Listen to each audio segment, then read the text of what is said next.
Folks, grab a cup of your pleasure and settle in because what we witnessed today in that Senate hearing room is pure, unadulterated theater and not the good kind. Reuters is reporting that Anthony Fauci, the one time face of American public health, the man who told us to trust the science while the goalposts move faster than Chris Murphy chasing a junior delegate at a DNC convention, showed up before Rand Paul's Homeland Security Committee and proceeded to plead the fifth. Over 100 times. Over and over. On the advice of counsel, I respectfully decline to answer based on my rights under the Fifth Amendment. That's the new science, ladies and gentlemen. Now, look, I get the frustration. Rand Paul has been on this guy like white on rice for years.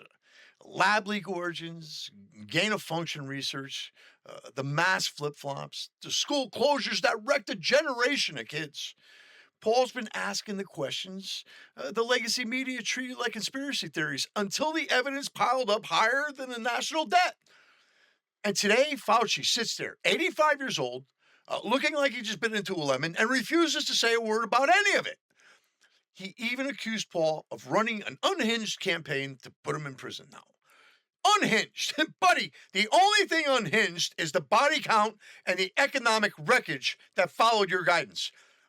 But here's the cold, hard truth, my friends, and I'm going to give it to you straight.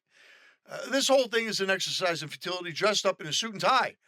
Why? Because Joe Biden, on his way out the door, handed Fauci a full preemptive presidential pardon covering everything from 2014 right through the end of the Biden administration. That's not a get out of jail free card. That's a golden ticket. That's as exempt from federal prosecution as it gets in this country. The guy can sit there with the disdain of a man who knows the law has already been bent into a pretzel on his behalf. You can subpoena him. You're going to ask him about his diary. You can demand answers about emails and funding decisions. And all you're going to get is the Fifth Amendment on repeat. The only alternative is to extend his immunity from the day of the pardon until now. And I don't see Paul doing that. And I don't see Fauci caring either way. So, Senator Paul, I respect the hell out of the fight. It's a good show. The American people deserve to see this man under oath squirming, refusing to defend the policies that locked us down and silenced dissent. But you're not going to win this one. Not the criminal accountability you're after. The pardon is a force field. So maybe, just maybe, turn the spotlight where it can still do some damage. Go after the people in his orbit, the bureaucrats who shielded the lies, the ones who helped craft the narratives, who pushed the settled science while the data said otherwise, who enforced the mandates and canceled the skeptics. Those folks don't have presidential pardons sitting in their back pockets. Make it feel like something can still be done, still be accomplished. For crying out loud, hold somebody accountable.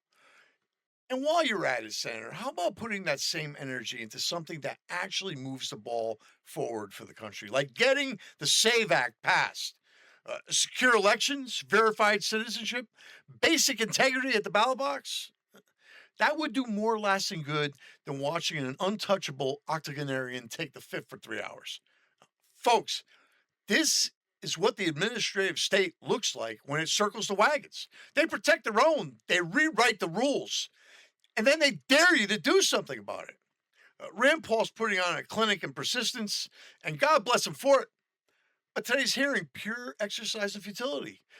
The real work starts with the people who don't have a get-out-of-jail-free card signed by a demented president. That's where the accountability still has a chance. This is where we are today in America. We'll be back, and we hope you will too.